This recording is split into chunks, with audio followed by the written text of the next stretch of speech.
Most people think schools are unsettling at night because they're empty. Long hallways with no voices, classrooms sitting in silence, lockers that don't move, doors that don't open. But the truth is, people who work late in schools will tell you something different. They don't feel empty, they feel watched. This story comes from a former janitor who worked at a public middle school in Salem, Oregon. He shared this experience anonymously online in 2021. But what makes his story stand out is how normal everything felt at the beginning. Nothing dramatic, nothing extreme, just small things that slowly stopped making sense. He worked the evening shift, 3 p.m. to 11 p.m. He preferred it that way.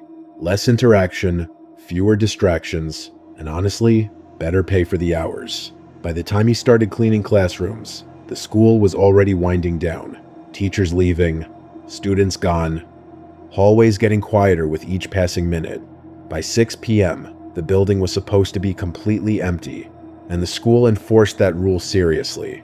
All entrances were locked electronically. Any door opening after that time would be logged automatically. So if someone was inside after 6 p.m., there would be a record of it. His routine was always the same. Start on the first floor, move room by room. Sweep, wipe, empty trash, reset chairs, then head upstairs around 8 p.m. and finish the rest. Nothing ever changed. Until one night, he heard something that didn't fit. At around 8:30 p.m., while cleaning a hallway on the second floor, he heard a sound coming from one of the classrooms behind him. It was subtle, easy to miss if you weren't paying attention. A chair, dragging, not falling, not tipping, dragging, slowly across the floor. He stopped what he was doing, listened. The sound lasted maybe 2 seconds, then silence. At first, he didn't think much of it. Old buildings make noise, furniture shifts, air pressure changes. There were 100 logical explanations, so he kept working. The next night, it happened again. Same time, same place, same exact sound. This time, he paid closer attention. He even checked the time on his phone. 8:32 p.m. That's when it started to bother him, because random noises don't repeat like that. Not at the exact same time. Not in the exact same way. So he decided to check. He walked down the hallway toward the classroom the sound came from. Room 214. He unlocked the door, pushed it open, and turned on the lights. Everything looked normal. Chairs stacked on desks. Floor clean. No signs that anything had moved at all. He even walked inside and checked the chair legs, just in case one had slipped or fallen earlier. Nothing. So he turned off the lights, stepped out, locked the door, and continued his shift. The third night is when things changed. He was expecting the sound this time, waiting for it, and right on schedule, 8:31 p.m., it happened again. The same slow, dragging sound. But this time, it didn't stop right away. It went on longer, like something was being pulled, deliberately. He froze, didn't move immediately, just stood there, listening, trying to figure out if there was any possible explanation. But the sound didn't feel random anymore. It felt controlled. After about 5 seconds, it stopped, and the silence that followed, he felt heavier than before. He grabbed his keys and walked back toward room 214, but this time, he noticed something before he even reached the door. It wasn't closed all the way, it was slightly open. He slowed down, because he knew without a doubt that he had locked it earlier. He always locked every room. It was part of the job. If a room was left unlocked, he could get written up for it. He stood there for a moment, just staring at the door, trying to convince himself he had made a mistake. Maybe he didn't lock it properly. Maybe it didn't latch. Maybe. But none of that explained the sound. He pushed the door, opened slowly, and immediately, something felt wrong. Not visually at first, just the atmosphere. The room felt different. Then he saw it. One chair was no longer stacked on a desk. It was on the floor, positioned perfectly in the center of the room. And it wasn't random, it wasn't crooked, it wasn't like it had fallen. It was placed there, carefully, facing the door. He didn't step inside, didn't touch the chair, didn't even turn the lights fully on. He just stood there, staring at it, trying to process what he was looking at, because there was no way, no logical way, for that chair to be there. He backed away slowly, closed the door, locked it again, and for the rest of his shift, he avoided that hallway completely. The next morning, he reported everything. He expected someone to laugh it off, maybe tell him it was just a mistake, maybe suggest someone had come in early, but the administration took it seriously because of the access system.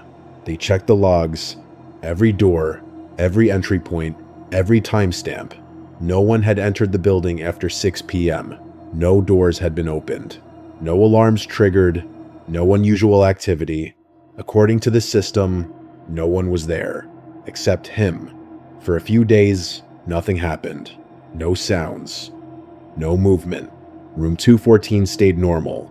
Chairs stacked, door locked, no issues. And just when he started to convince himself it was all in his head, it happened again. This time, it wasn't just a sound. He was halfway down the hallway when he noticed something immediately. The lights inside room 214 were on. He stopped, because he knew he hadn't turned them on, and no one else was supposed to be there. He approached slowly, heart pounding harder than he wanted to admit, and as he got closer, he could see it through the small window on the door. The chair was back, in the center of the room, facing the door. Exactly the same position as before. He didn't open the door this time, didn't go inside, didn't check anything. He just turned around and left. A few days later, one of the teachers approached him quietly. She had heard about what happened, and she told him something that wasn't part of any official report, something that had been kept quiet. Years earlier, a student had been found inside that exact classroom, after hours, alone. There were no signs of forced entry, no explanation for how he got in, no reason for why he stayed. But what disturbed people the most was how he was found, sitting in a chair, in the middle of the room, facing the door. After that, the janitor refused to clean that room by himself. He would only go in during the day, with other staff nearby. But even then, he said something never felt right, like the room was waiting. And eventually, he quit. Because according to him, no matter how many times he stacked those chairs, one of them always ended up back in the center of the room. The hallway recording. Washington. Second story. There's a reason schools install cameras in their hallways. Not just for theft or fights, but for accountability. If something happens, there's supposed to be proof. A record. Something you can go back and check. Which is exactly why this next story is so disturbing. Because in this case, the footage didn't explain anything. It only made things worse. This story comes from a high school in western Washington, not far from Tacoma. It was shared by a former security staff member who worked night shifts monitoring the campus. Unlike the janitor from the first story, this guy wasn't walking the halls. He sat in a small office, surrounded by screens. Dozens of live camera feeds covering nearly every hallway, stairwell, and entrance in the school. His job was simple. Watch, log, anything unusual. Make sure no one was inside after hours. The school closed at 5 p.m. By 7 p.m., the building should have been completely empty, locked down. Still, for the first few months, nothing unusual ever happened. Just empty hallways. Occasional motion alerts triggered by lighting changes or insects passing near the cameras. Normal stuff. Easy to explain, easy to ignore, until one night. In late November, it was around 9:40 p.m. He was halfway through his shift, casually watching the monitors, when one of the screens flickered slightly. Not unusual. The system wasn't perfect, but then, one camera feed changed. It was a hallway on the second floor. A long, straight corridor lined with classroom doors on both sides, completely empty, or at least it should have been, because at the far end of the hallway, there was someone standing there. He leaned closer to the screen, trying to make sense of what he was seeing, because the figure wasn't moving, wasn't walking, wasn't doing anything, just standing. At first, he assumed the obvious. A student who had somehow stayed late. Maybe someone hiding, maybe someone who shouldn't be there. So he grabbed the radio and prepared to go check. But before he left, he looked back at the screen one more time. And that's when he noticed something off. The person wasn't facing down the hallway.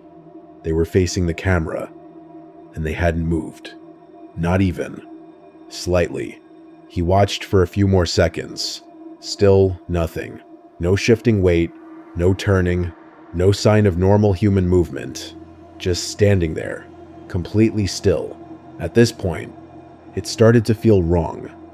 Not dangerous exactly, just unnatural. He radioed another staff member who was doing rounds outside the building, asking if anyone had entered. The answer came back immediately. No one. All doors were still secured. So now he had a problem, because if someone was inside, they shouldn't be. He got up, left the office, and started toward the second floor.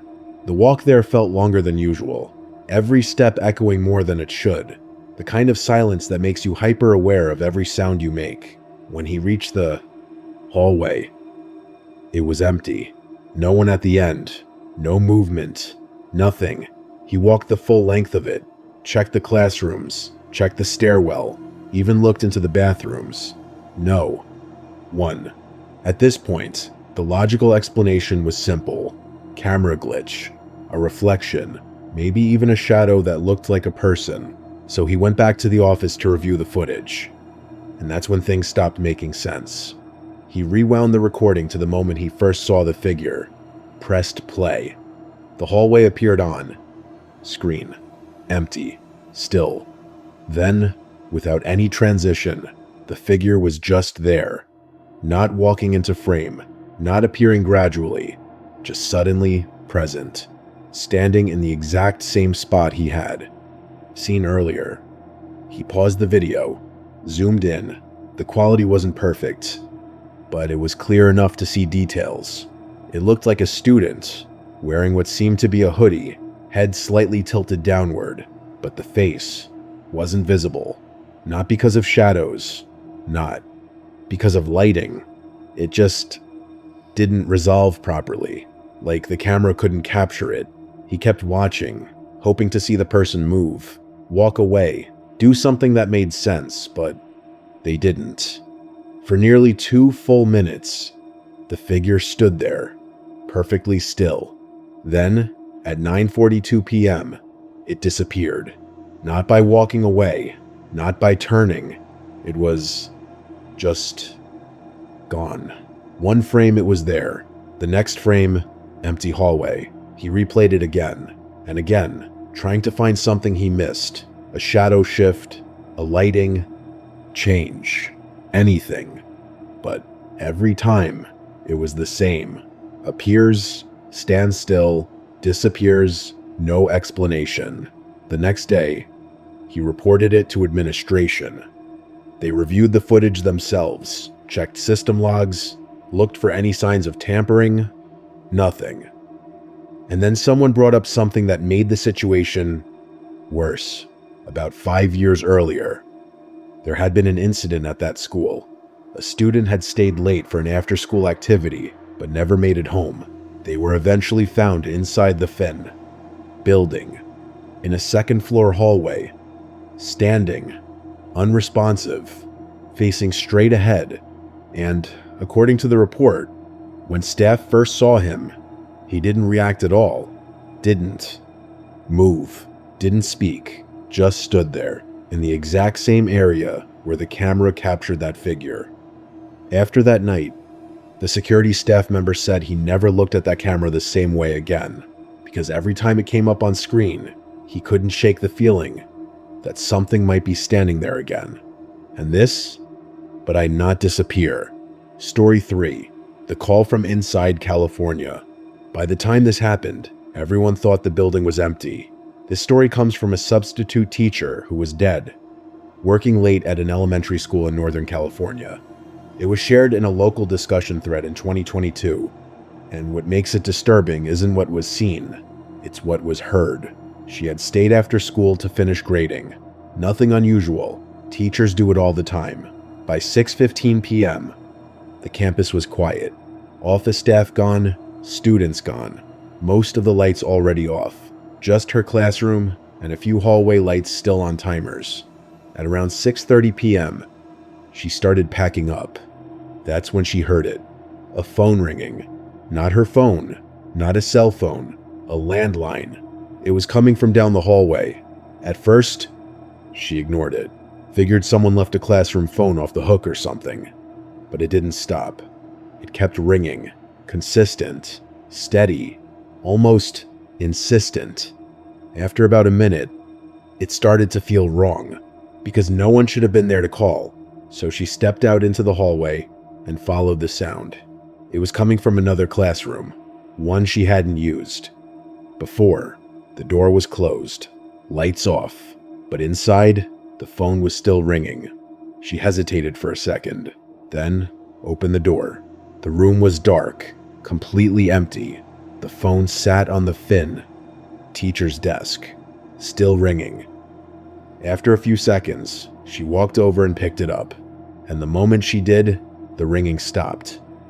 For a second, there was nothing, just silence. Then, a voice, quiet, flat. It said, "Why are you still here?" She froze, didn't respond, didn't breathe, because the voice didn't sound like it was coming through the phone line. It sounded close, too close, like it wasn't coming from the receiver, but from somewhere inside the room. She slowly turned around. Nothing. Empty classroom. She went back to the phone, still on the line, still connected, and then the voice came. Again.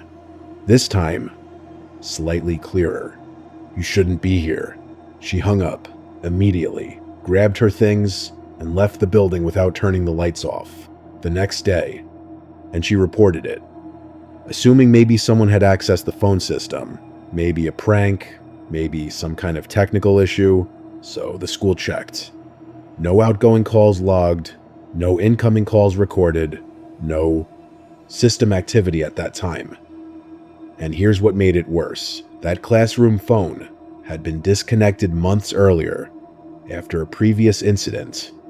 One where a student had reportedly called 911 from that exact room.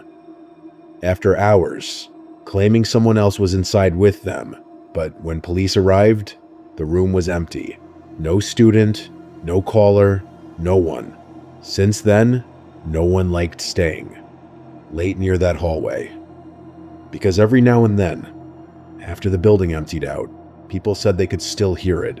A phone ringing from a room that wasn't even connected anymore.